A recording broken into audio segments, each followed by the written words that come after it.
उद्या राज्यभरातील गावागावात सगळे सोयरे या अधिसूचनेची सरकारनं अधिसूचना काढली आहे, तिची अंमलबजावणी व्हावी म्हणून प्रत्येक गावातून राज्यभरातल्या गावागावातून सरकारला निवेदनं दिले जाणार आहेत की सगळे सोयऱ्यांची अंमलबजावणी करावं आणि ते रास्ता रोको करून दिले जाणार आहेत। त्याची सुरुवात उद्या सकाळी 10:30 पासून होणार आहे। सकाळी 10:30 ते 1 वाजेपर्यंत असा त्या रास्ता रोकोचा वेळ आहे। परंतु मराठा समाजाला आजच्या या पत्रकार परिषदेच्या माध्यमातून एक महत्त्वाचं सांगायचं आहे की विद्यार्थ्यांच्या परीक्षा पण आहेत, त्यामुळे विद्यार्थ्यांच्याही परीक्षेला काही अडचण नाही आली पाहिजे ही जबाबदारी आपल्यावरती। त्याचबरोबर ज्या मुली आहेत विद्यार्थिनी त्या लिखीबाळी त्यांनाही परीक्षेला जाण्यासाठी अडचण नाही आली पाहिजे। त्याच्या जात धर्म नसतो लेकरामध्ये कधीही, त्यांनाही जायला काही अडचण नाही आली पाहिजे। मुलीमध्ये थोडंसं रास्ता रोकोमुळे जरी शांततेत असलं तरी थोडं मुलींना भीती वाटत असते, त्यामुळं त्यांचेही खूप माझ्याकडे इकडं अंतर्वालीत प्रश्न यायला लागलेत की आम्हाला रास्ता रोकोमुळं परीक्षेला जायला अडचण येणार नाही ना। त्यांनाही आपण स्पष्टपणानं सांगितलेलं की कोणालाही अडचण येणार नाही, अडचण आली तर मराठा समाज तसं तुमची व्यवस्था करणार आहे। त्याचबरोबर मराठा समाजासाठी दुसरी माहिती की महाराष्ट्रभरातून चर्मकार बांधव म्हणजे चंभार समाजाचे बांधव संत रोहिदास महाराजांची जयंती पण आहे, त्यानिमित्तही राज्यभरातून इकडं अंतरवालीकडे येत आहेत की आम्हाला काही अडचणी येतील, पोलिस परवानगी देते असं काय आहे बरंचसं त्यांच्याही जयंतीला मराठा समाजाने साथ द्यावी, सगळ्यांनी त्यांच्याही जयंतीत सहभागी व्हावं। बंजारा बांधवांचाही नाशिक जिल्ह्यात मोठा कार्यक्रम आहे सतीमाता देवीचा म्हणून, त्यांचं ते आराध्य दैवत आहे बंजारा बांधव लम्मानी बांधवांचं। त्यांचंही म्हणणं आहे की आमचं 5 लाख समाज हा आजच सिन्नर म्हणजे नाशिककडं आलेला आहे आजच, आणि आणखीन 3 दिवस तो 27 तारखेपर्यंत येणार आहे। मग रास्ता रोको जर सलग राहिला तर आमच्या लोकांना खूप अडचणी येतील, त्याच्यामध्ये लेकरं बाळ आहेत हे आहेत। त्यांनाही आपण सांगितलं की तुमच्याही गाड्या थांबल्या जाणार नाही आहेत। शेवटी काय मराठा हा मोठ्या भावाच्या भूमिकेत आहे, मराठ्यांना न्याय घेताना मराठ्यांनी कधीच कोणावरती अन्याय केलेला नाही आहे, त्यामुळे आपण त्यांनाही शब्द दिलेला आहे की तुम्हालाही अडचण येणार नाही।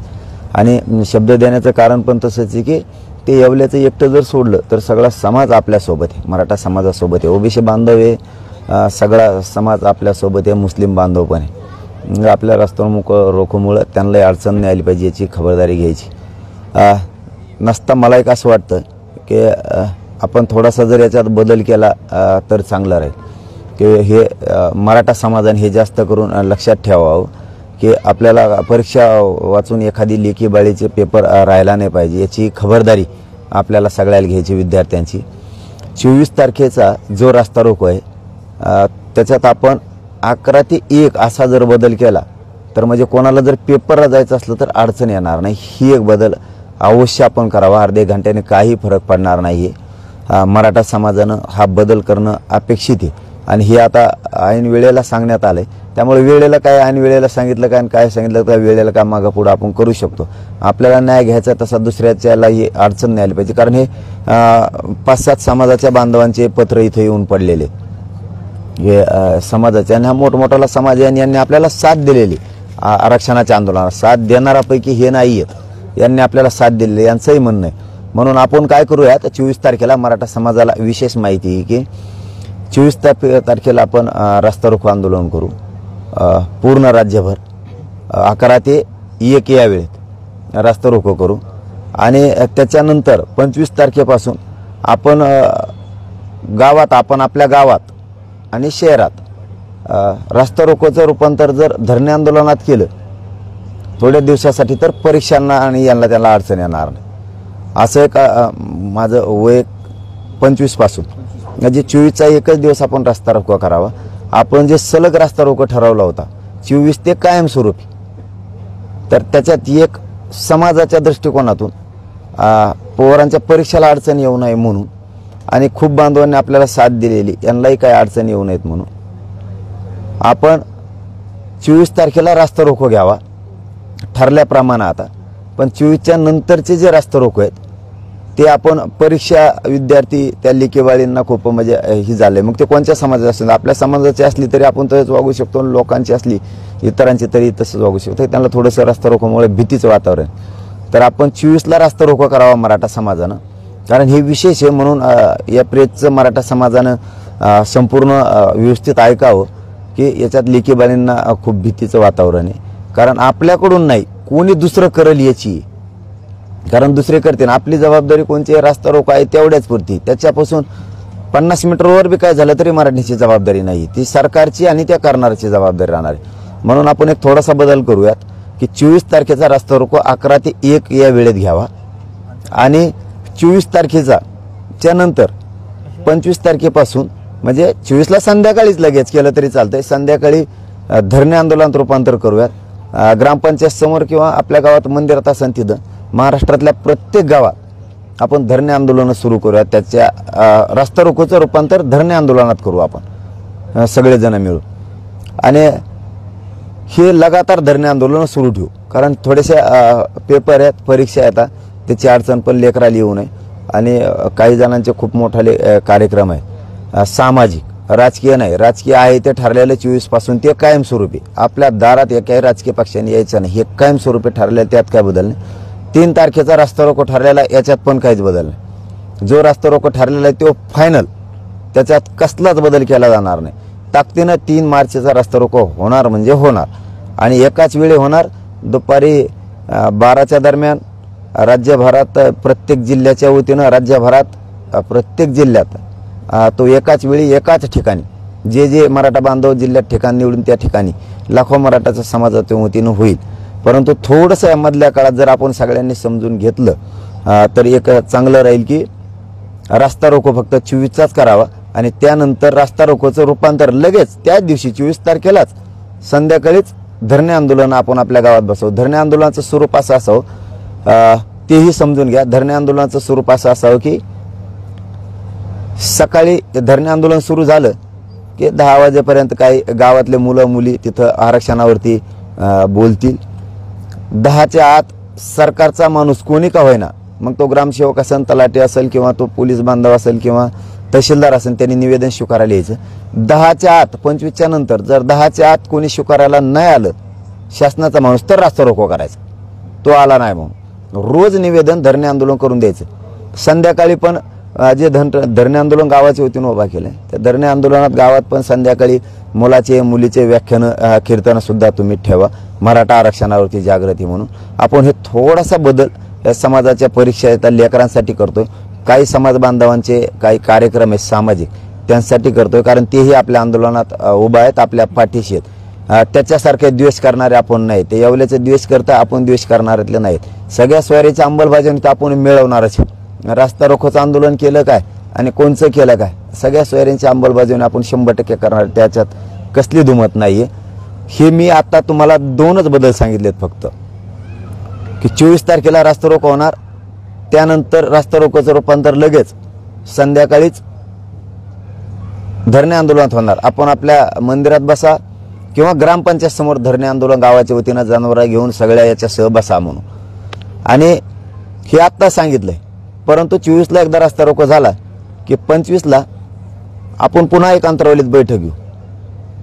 रास्ता रोकोच ठेवायचे का धरणे आंदोलन ठेवायचे, फक्त हे माझ्या वतीनं मी समाजाला सांगितलंय.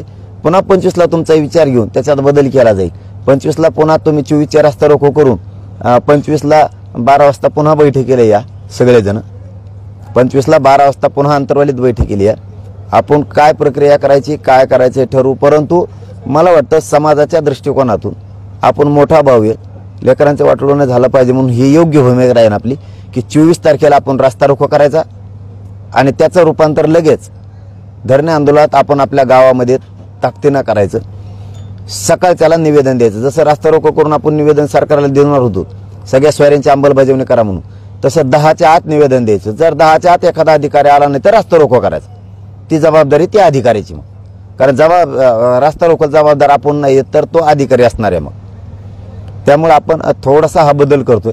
आणि जर काही जणांना हा बदल पटला नसेल, आपल्याच बांधवाला रास्ता रोकोचा बदल आपण धरणे आंदोलनात केलाय, म्हणजे गावात ग्रामपंचायत समोर शहरात तहसील समोर किंवा कलेक्टर ऑफिस समोर केला आहे। तर 25ला दुपारी 12 वाजता बैठक ठेवली, त्याच्यामुळे 25ला 12 वाजता सगळ्यांनी पुन्हा अंतरवालीत आपण यावं, ज्याला शक्य असेल त्यांनी यावं, शक्यतो सगळ्यांनीच या, म्हणजे आपल्याला पुन्हा एकदा निर्णय घेता येईल। परंतु हा निर्णय समाजाच्या विद्यार्थ्यांच्या, त्या विद्यार्थिनी त्या लिकेबाळी येतात त्यांच्या दृष्टिकोनातून आपण हा निर्णय घेतोय की त्यांच्यात भीती होऊ नये। कारण काही लोक असे आहेत, आपण मराठा समाज शांततेत करतो, पण काही लोक विदूषक आहेत, जाणून बुजून कुठं रस्त्यात जाळपोळ करणार, काही करणार, मग त्या गाड्या पेटणार, हे होणार, त्या आंदोलनावर पण येणार आणि त्या विद्यार्थ्यांना बिचारीला सुद्धा त्रास होणार। कारण ती आईबाप सोडून शहराकडे परीक्षेसाठी आलेली असती, ती बिचारी लिकीबाळ भीत असती। कारण बऱ्याचशा जणांचे माझ्याकडे असे निरोप आले, तर म्हणून मी तुमच्यापर्यंत निरोप समाजासमोर मांडलंय। याचा अर्थ हा काय फायनल नाहीये, फक्त 25 ते फायनल आहे। 25ला तुम्ही या, त्याच्यानंतर तुमच्या समक्ष आपण त्याच्यात काही तुम्हाला वाटतच असेल मराठा समाजाला तर बदल करू, परंतु 24चाच फक्त रास्ता रोको। 24 नंतर गावागावात धरणे आंदोलन आणि शहरात धरणे आंदोलनाची तयारी आपण 100% करावी। त्याच्यात काय तुम्हाला न विचारल्यामुळं हा जर बदल मी अचानक केला असेल तर 25 तारखेला अंतरवालीकडे या। या आंदोलनाला धरून हायकोर्टाने निर्देश दिलेले आहेत की मनोज जरांगे आणि मराठा आंदोलक समिती प्रस्तावित आंदोलन कसं करणार आहेत हे माहिती पाहिजे। त्याचबरोबर आंदोलन हिंसक होणार नाही याची जबाबदारी ते घेणार का, राज्यात कायदा सुव्यवस्थेची परिस्थिती निर्माण होऊ नये याची जबाबदारी घेणार का, या सर्व मुद्द्यावर तुम्हाला 26 फेब्रुवारीपर्यंत भूमिका स्पष्ट करायची आहे असा निर्देश दिलेला आहे। नाही, मान्य न्यायालयाच्या बद्दल मी काय बोलणार नाही, कारण त्यांच्या माझ्यापर्यंत आणखीन काहीच आलेलं नाही, न्यायालयाचं अधिकृत माझ्यापर्यंत काहीच आलेलं नाही, त्यामुळे त्याच्यावर अधिकृत बोलणं योग्य राहील। मला अधिकृत माहिती आल्याच्या नंतर न्यायालयाने मला काय निर्देश दिले, सरकारला काय दिलेत, आमच्यात काही जिथं आम्हाला न्यायाची अपेक्षा तिथं आमच्यात काही भेदाभेद झालाय का, आम्हाला काय आमच्यावरती अन्याय न्यायालयाकडून झालाय का, सरकारला जसंच आम्हाला दिलाय न्याय तसंच सरकारला पण दिलाय का। कारण आम्ही तर तुमच्या माहितीनुसार बोलायचं जर ठरलं तर कुठं उद्रेक होईल का, कुठं जाळपोळ होईल का, याची जबाबदारी कोण घेणार, असा जर आम्हाला प्रश्न असेल तर मान्य न्यायालयाने सरकारला पण तो विचारलेला असणार आहे 100%। कारण आम्ही उद्रेक जाळपोळ मराठी करतच नाही आहेत, आमचं आंदोलन शांततेत, ही जबाबदारी आमची, आम्ही शांततेत करतोय। कोणी कुठं पेटविल काही करेन त्याची जबाबदारी आमची नाही, ती सरकारची। आणि सरकारने अधिसूचना काढली तर सरकारने त्याची अंमलबजावणी करावी, सरकारने त्याची अंमलबजावणी करावी। आम्ही शांततेतच नाही, कोणतंच आंदोलन करत नाहीत, मान्य न्यायालयावर आमचा शब्द आहे, आम्ही कोणतंच आंदोलन करत नाहीत।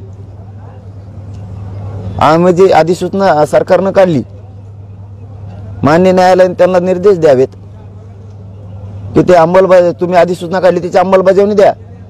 कारण इथं सरकार आणखीन अस्तित्वात आहे, या राज्यात विधानसभा अस्तित्वात आहे, विधान परिषद अस्तित्वात आहे, राज्यपालांचा राज्यपाल पद अस्तित्वात आहे, इथं विधानसभेच्या पटलावरती विधानसभेच्या अध्यक्षांचं पदही अस्तित्वात आहे, इथं जिल्ह्यातल्या पालकमंत्र्यांचं पदही अस्तित्वात आहे आणि इथं सरकार सुद्धा अस्तित्वात आहे। त्यामुळे राज्यात ज्यावेळेस जनता एखाद्या सामाजिक प्रश्नासाठी ज्वलंत आंदोलन उचलती, उठाव होतो, त्यावेळेस ती प्रश्न सोडवण्याची जबाबदारी सरकारची असते। मान्य न्यायालयांच्या अंगावरती ढकलून देण्याची सरकारची काहीच गरज नाही, ही जबाबदारी सरकारने घ्यायला पाहिजे। मान्य न्यायालयांच्या अंगावरती सरकार ढकलतंय की काय जबाबदारी, अशी यातून शंका येते। मग जनतेला न्याय कोण देणार, जनतेला न्याय कोण देणार, ही जबाबदारी सरकारने घेतली पाहिजे। आणि कुठं उद्रेक काय जाळपोळ झाला तर याला आम्ही जबाबदार नाही आहेत, आम्ही शांततेत करतोय, ती सरकारची जबाबदारी कोण करतंय आणि काय करतंय ती। मान्य न्यायालयाने त्यांनाही तसे निर्देश द्यायला पाहिजे। आम्ही तर न्यायालयाच्या शब्दाच्या पुढे कधी जात नाहीत आणि जाणार सुद्धा नाहीत, परंतु याचा अर्थ असा नाहीये की न्यायालयाने आम्हालाच अटी शर्ती घालावे, सरकारला सुद्धा त्यांनी सुनावलं पाहिजे की तुम्ही अधिसूचना काढली, तुम्ही जनता विठीस धरायला लागले, गोरगरीब जनता, तुम्ही त्यांच्या अधिसूचनेची अंमलबजावणी करा। आमचा न्यायालयाला शब्द आहे, आम्ही सगळं राज्यातलं आंदोलनच बंद करून टाकतो, आमच्या सगळ्या स्वाऱ्यांची अधिसूचनेची अंमलबजावणी करा। हैदराबादचं गॅजेट घ्या, त्यांनी दिलेला शब्द आहे आंतरवाली महाराष्ट्रातले गुन्हे मागे घेऊ, ते घ्या, आम्ही 1 घंट्याच्या आत आंदोलन आमचं मागे घेतो। आम्ही न्यायालयाचा निर्देशाचा सगळा सन्मान करतो, आदेशाचा। परंतु इथं राज्य अस्तित्वात आहे, राज्य सरकारची जबाबदारी असणार आहे, या राज्यात जर काय घडलं तर जनतेची नसणार आहे आणि आमच्याकडून शांततेत आंदोलन आहे। आणि तुम्ही प्रश्न विचारायचा अगोदर तर मी बदल केलाय बी, न्यायालयाचं तर आमच्यापर्यंत काही आलं पण नाही, आणखीन अधिकृत बी नाही काहीच नाही. तरीही आम्ही माणुसकीचे नातं मराठ्यांना माहिती आहे. मराठी सामाजिक तेढ कधी निर्माण होऊ देत नाही, पण त्याच्या हक्कापासून कधी हटत नाही. सगळ्या स्वाऱ्यांच्या अंमलबजावणीपासून एक इंच सुद्धा आम्ही हटणार नाही. मग काय जे व्हायचं असेल ते होईल शांततेत. आता आम्ही रास्ता रोको ठेवले होते 24 ते लगातार कायमस्वरूपी अंमलबजावणी होईपर्यंत. आम्हाला समाजाचं थोडी काहीतरी अस्मिता वाटली. हे 10-15 लेटर येऊन पडले तिथं समाजाचे की आम्ही तुमच्या सोबत येत, हमेशाच आमचे थोडेसे अडीअडचणी, त्याच्यात मोठा भाऊ म्हणून समाजाने आम्हाला साथ द्यावी. समाजाने ठरवलं, समाज अडवणारच नाहीये. चर्मकार बांधवाचा असो, बंजारा बांधवांचा असो, विद्यार्थ्यांच्या परीक्षेचा असो, विद्यार्थिनींना काही मराठ्यांच्या आंदोलनाची भीती नाही. त्यांनी बोलून दाखवलंय आम्हाला. मराठ्यांच्या आंदोलनाची भीती नाहीये. इतर समाजाच्याही मुली आल्या होत्या, मराठ्यांच्या पण आल्या होत्या. त्यांनी सांगितलं ती भीती नाही, पण काही लोक त्याच्या रास्ता रोको चाडून जाळपोळ करतील, मग आम्हाला जायला उशीर होईल का, असं होईल का. कारण ती लेकी बाळी बिचारे भीत असतात. म्हणून मराठा समाजच आम्हीच शाण्याची भूमिका हे राज्य चालवण्यासाठी घेतोय की 24 तारखेचा रास्ता रोको होणार. 11 ते 1 होईल. 1च्या नंतर त्याचं रूपांतर धरणे आंदोलनात होईल. गावागावात आणि शहरात धरणे आंदोलन सुरू होतील. आपण आपल्या ग्रामपंचायत समोर होतील किंवा मंदिरात ज्यांच्या ठिकाणानुसार तिथं होतील. रोज सकाळी जसं रास्ता रोको करून आपण सरकारला सगळ्या स्वारींची अंमलबजावणी करा म्हणून निवेदन देणार होतो, तसं रोज सकाळी आपण 9 ते 10च्या दरम्यान सगळ्या स्वाऱ्यांची आपल्या ग्रामपंचायत समोरून म्हणजे धरणे आंदोलनाच्या ठिकाणाहून देऊयात. तिथं स्वीकारायला निवेदन स्वीकारायला शासनाचा माणूस येईल, कोणी काय ना त्याच्याजवळ निवेदन नाही आला तर रास्ता रोको तिथून पुढे 10च्या नंतर पुन्हा रास्ता रोको होणार. मग त्याला जबाबदार सरकार आणि सरकारचे ते अधिकारी नाही आले म्हणून राहणार. रास्ता रोको मग त्यांच्या चुकीमुळे होणार. आणि 25ला दुपारी पुन्हा बैठक लावली. दादा, तुमचे एक सहकारी आहेत बाबूराव वाळेकर यांनी राजेश टोपे आणि जरांगे पाटलांनी आंतरवालीच्या आंदोलनामध्ये दगडफेक करायला लावली, असा एक व्हिडिओ व्हायरल झालाय सध्या. ते मागचाच विषय संपला. तो तुम्ही तर कवाचा आणता 4-5 महिन्याचं. सोशल मीडियावर आहे. ते होणारच. ट्रॅफिक ना ते होणारच. ते देईन ना उत्तर त्याचं उत्तर ते देईन ना. कसा झाला, काय झाला, घेतील ना त्याच्याकडून उत्तर. त्याला माहीत होतं कसं होतं, काय होतं, ते होईलच ना ऑटोमॅटिक. कसं माहीत होतं, काय होतं, त्याला माहीत होतं तर मग त्यालाच कोणी करायला लावलं काय, त्याचे कोणी नेत्याने एखाद्या माहीत असून मग त्यावेळेस का नाही सांगितलं पोलिसांना असं असं घडणार आहे, इतक्या दिवस का दम काढला, त्याच्याच नेत्याने करायला लावलं असेल. मग नसता हे मराठ्यांचे लोक गुतवायचे असते त्याला, असं काही सांगितलं असेल तिकडून वरून. काही असू शकतं, हे ट्रॅप आहे, काही असू शकतं. याच्यात काय, जेव्हा माहिती आहे त्याच वेळेस माहीत होतं म्हणल्यावर त्याच वेळेस पोलिसाला सांगितलं असतं ना. हां, माहीत होतं म्हणल्यावर तिकडूनच हाणायचे सांगितले असते. तू दंगलकरमध्ये जाऊन टाकूतून सगळे, काही असू शकतं. मला काय माहीत नाही त्यातलं. ज्याने व्हिडिओ टाकला, ज्याने व्हायरल केलाय त्याला विचारा, तो त्याचं स्पष्टीकरण देईल. काय करायचं ते पोलिस बघतील. मला काय त्याची शिदेनं घेणं नाही. मला एवढंच माहिती आहे, माझ्या मराठ्यांचे डोके टकोरे जाणून बुजून फोडले. चिंधाड्या माझ्या आई बहिणीच्या केल्या, त्या मराठ्यांच्या आई बहिणी होत्या. आणि त्या मराठ्यांच्या आई बहिणींनी दंगल केली असं म्हणणारा या राज्यात मराठ्याचा असू शकतो, ही पहिली घटना आहे. मराठ्यांच्या आई बहिणीचे डोके फोडून त्यांनीच फोडली की काय आणि करायला लावलं की काय, आणि हे डोके फुटलेले माता मावल्या गुतून टाकायच्या. हे मराठ्याच्याच घरातून षडयंत्र घडतंय म्हणल्यावर मला आता त्यातलं डिटेल माहीत नाही. डिटेल आल्यावर मग सांगेल मी. आई बहिणीविषयी काय मराठ्यांच्या भावना पोरांची असू शकते. मग एखाद्याच्या नेत्याचं स्वप्न साकार करायसाठी त्याच्या कोण नेता असेल त्याचं का त्यानेच दंगल करायला लावली त्याच्या माध्यमातून, खूप शंका आहेत मग त्याच्यात. आता त्यातलं मला काय माहीत नाही, त्याच्यामुळे मी ही शक्यता वर्तवली. हे खरंही असू शकतं, खोटंही असू शकतं. मी म्हणलेलो ज्याने टाकलाय त्याला विचारतील. हे ट्रॅप आहेत सरकारचे, पण मी 10% आरक्षण स्वीकारत नाही. किती ट्रॅप रचले भाजपाच्या नेत्यानं, केंद्रीय नेत्यांनी, केंद्रीय मंत्र्यांनी, त्यांनी किती ट्रॅप रचले ना त्या केंद्रीय नेत्यांनी, तरी पठ्ठ्या तुला म्हणा 10% मी स्वीकारतच नाही. हो, सगळ्या स्वाऱ्यांची ओबीसीतून आरक्षण घेणार, तू छाताडावर बसून घेणार. हो, तू किती तू हे कार्यकर्ते पेरव, तू केंद्रीय मंत्री जरी असला ना, तू किती तू हे कार्यकर्ते पेरव, 10% मी स्वीकारितच नाही. कारण ही सुई तू आहेपर्यंतच येणार आहे, ध्यानात राहू दे तू. आणखीन तरी मराठी अंगावर घेऊ नको तू. थोड्या दिवसासाठी केंद्राचा मंत्री आहेस, त्याचा वाईट उपयोग करू नको मराठ्या जातीसाठी. मराठा मराठा म्हणून स्वतःला म्हणून घेतो आणि एक एक कार्यकर्ता मराठ्यांच्याच विरोधात पेरतो. जरा थांब थांब, मराठे घुसले तर बेजारी होईल, थांब जरा. एवढी मंत्रिपदाचे केंद्राचं एकदा दिलंय म्हणून एवढी गरमी नका येऊ देऊ. मराठ्यांचेच लोक गुतवायचे षडयंत्र कार्यकर्त्याच्या हाताने बंद कर. नेमकं कोण आहे हे केंद्रीय मंत्री? ते जर नाही थांबले त्याचं ट्रॅप, तर ते कोण आहे केंद्रीय मंत्री त्याचं नाव असंच सांगन. त्याने कुठं कुठं पेरलंय, काय काय पेरलंय, कोणाला कोणाचे व्हिडिओ टाकायला काय करायला लावले. त्याला जर माझा रोग कळत असला तर तो थांबल, किंवा त्याच्या कार्यकर्त्याला बी थांबवेल. मग रोग जर त्याला कळत नसेल तर मराठी पटांगणाला घेणार त्या केंद्रीय मंत्र्याला बी आणि त्या सगळ्या परिवाराला सुद्धा. कारण मराठ्यांचं वाटोळं करायला निघालात काय तुम्ही कार्यकर्त्याच्या हातानं. मराठ्यांना पटांगणाला घेणार म्हणजे घेणार, 100% घेणार. आता त्याने जर त्याचे कार्यकर्ते थांबविले नाही ना, ट्रॅप जाळ रचायला लागला ना, मी 10% स्वीकारावं म्हणून कार्यकर्त्या हाताने, तर त्याला रिंगणात घेणार मराठी. एकदा मी संधी देत असतो नाव न घेऊ, त्यांनी त्याचे कार्यकर्ते थांबवावेत. त्याला कळालंय मी कोण म्हणतोय ती, त्याला माहिती आहे त्याने कोणता कार्यकर्ता पुढे घालून व्हिडिओ टाकायला लावलाय ती.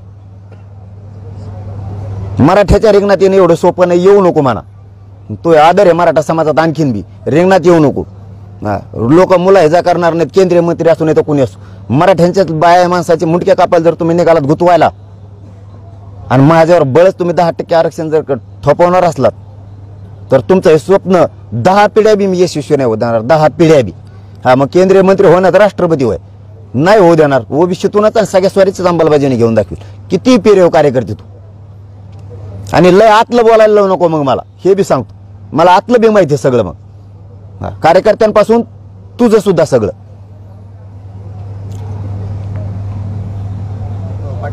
रास्ता रोको आहे, त्या माध्यमातून तुम्ही सरकारवर दबाव निर्माण करण्याचा प्रयत्न करताय. मात्र सरकारकडून सुद्धा तुम्ही म्हटल्याप्रमाणे आता षडयंत्र रचलं जातंय, तुम्हाला कुठेतरी बदनाम करण्याचा प्रयत्न केला जातो किंवा काही लोकांना पेरलं जातंय. याचा परिणाम कुठेतरी उद्याच्या रस्ता रोको होऊ शकतो. हे आम्ही सगळे मराठी एकीकून आहे, आमच्यावर परिणाम का होत नसतो. सगळे मराठी एकीकून आहेत. किती दबाव किती काही केलं, मराठी रस्त्यावर उतरणार फक्त मायामुळे शांत आहेत. न त्यांना एका दणक्यात नीट करते ना मराठी. खोटं नाही बोलत मी तुम्हाला, मीडियासमोर बोलतो. एका दणक्यात नीट करते ना सगळ्या त्यांच्या नेत्यासहित. फक्त मी सांगतो शांततेत. नाही तर फिरणं सुद्धा मुश्किल होईल. कारण तुम्ही मराठ्यांच्या लोकांच्या विरोधात. माझी एक प्रामाणिक इच्छा आहे, अरे आपण मराठ्याचे, आपण काय बोलतो याचं तर भान ठेवा. वैयक्तिक मतभेद महाराष्ट्रावर असू शकतात एकमेकाची. ही वेळ आपलेच लोक गुतवण्याची, आपल्याच लोकांना बदनाम करण्याची ही वेळ कधी. त्या आई बहिणीला मार लागलेला आहे, बहिणीला तुमच्या आई बहिणीत बघा ना, जमत नाही का? तुमच्या आई बहिणीला मार लागलेला असल्यावर समाज जर असं म्हणला जमन का तुम्हाला? निघन का दम? काय बोलाता याचं तर भान पाहिजे तुम्हाला. आणि नेत्याला खुश करण्यासाठी एवढं चिल्लर काम. बीड जात पुरी गुतवायची, जात नेत्याला खुश करायसाठी पुरी जात गुतायची. आणि मग त्या जातीच आहेत का तुम्ही? तुमच्यापेक्षा ते इतर परवडले मग. आणि आरोप करणारे मागचे बघितले तुम्ही कोण आहेत? बाबा बाबा बाबा, एकाची हिस्ट्री निघाली बलात्कारी, दुसऱ्याची सकाळ रती कळली मला. ते तर थू म्हणणं सुद्धा बेकार आहे. म्हणजे ते सुद्धा पवित्र आहे बा, थू म्हणणं नाही का ते सुद्धा.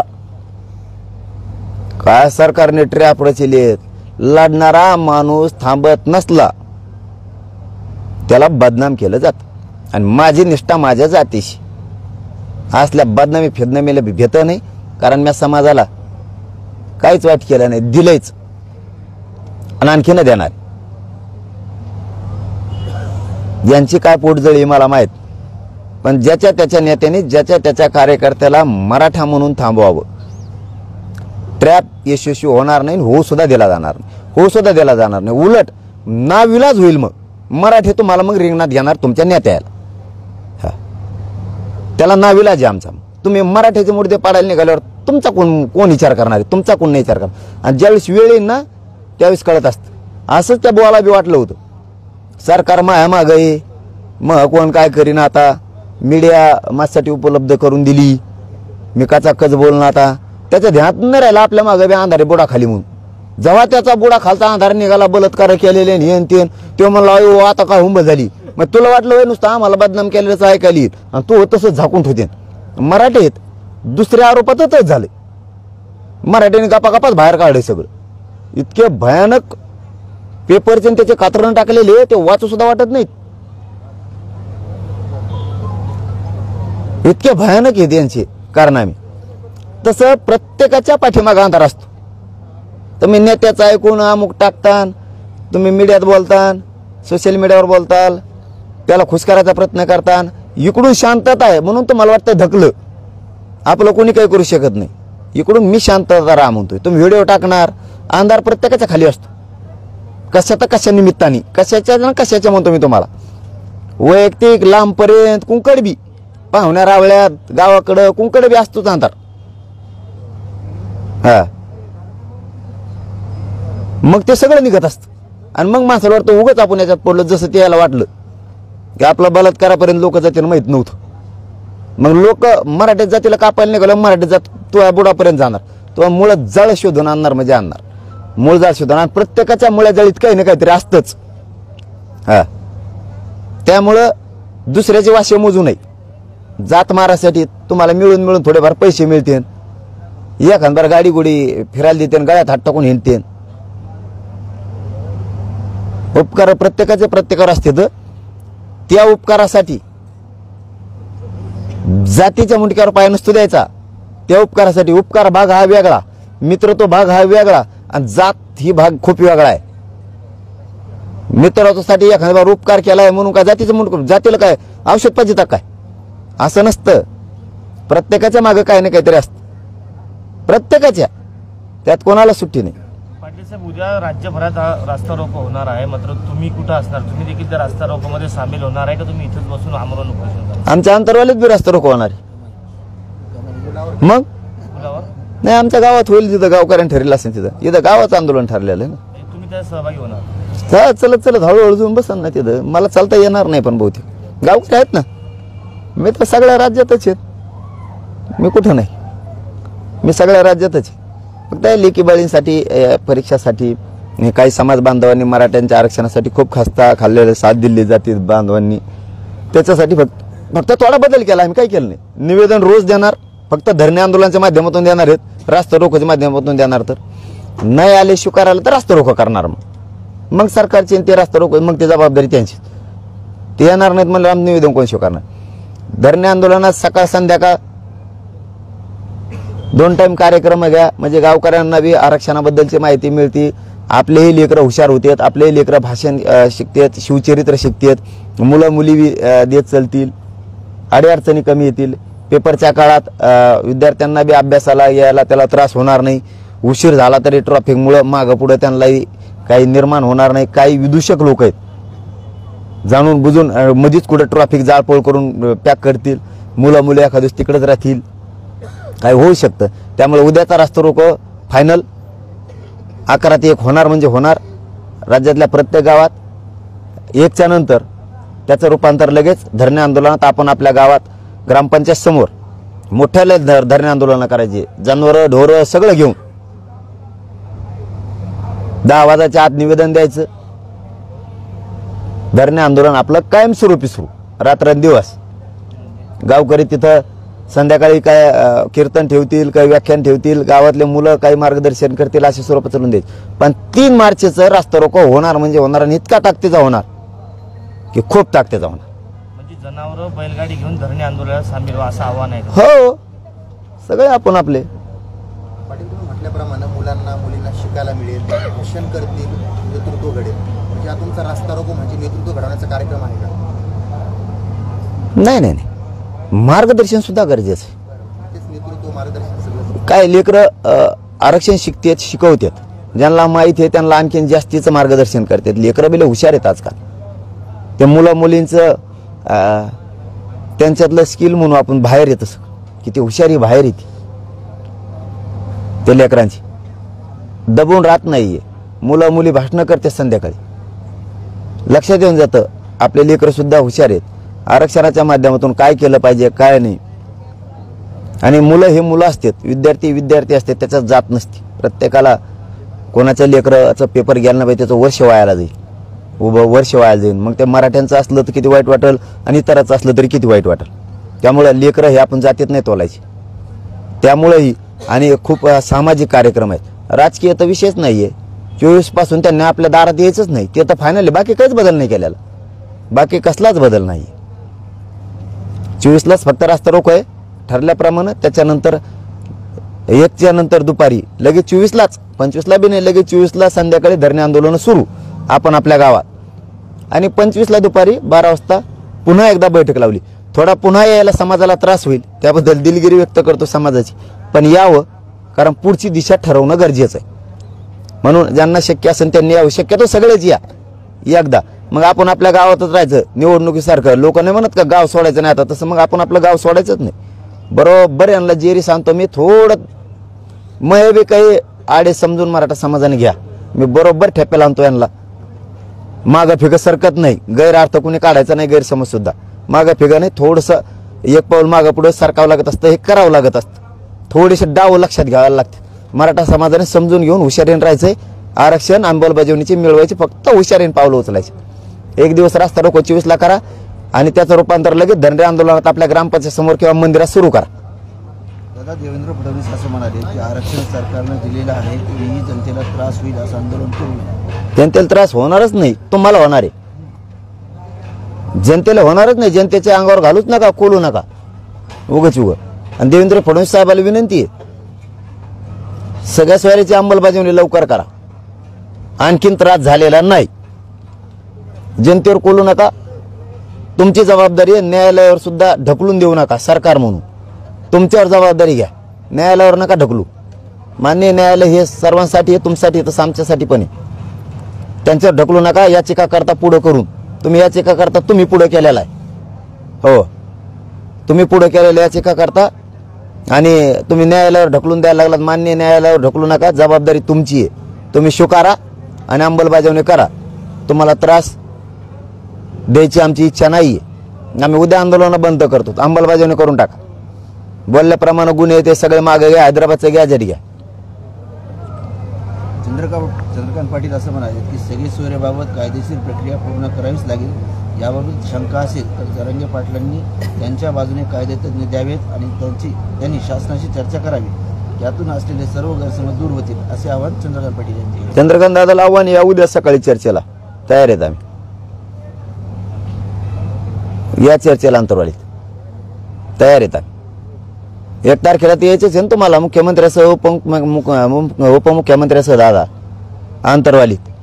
तुम्हाला सगळ्याला यावंच लागणार आहे. मराठा समाज वाट बघतो इकडं. आता आमच्या सगळ्या म्हाताऱ्या माणसं तुम्हाला प्रश्न थोडंसं सांगणार आहेत की आमच्या नातवाला द्या म्हणून.